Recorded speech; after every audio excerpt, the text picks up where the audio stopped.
आज आमदार रवी राणांनी महिलांच्या मेळाव्यामध्ये मला जर आशीर्वाद दिला नाही, मतदान दिलं नाही तर मी 1500 रुपये परत घेईल अशा प्रकारची धमकी देऊन हा तमाम बहिणींचा अपमान केलाय।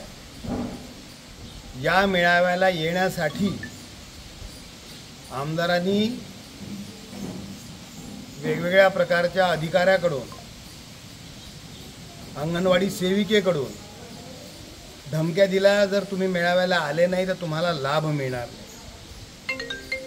ही जी मस्ती आहे ही मस्ती याच भगिनी उतरल्याशिवाय राहणार नाही।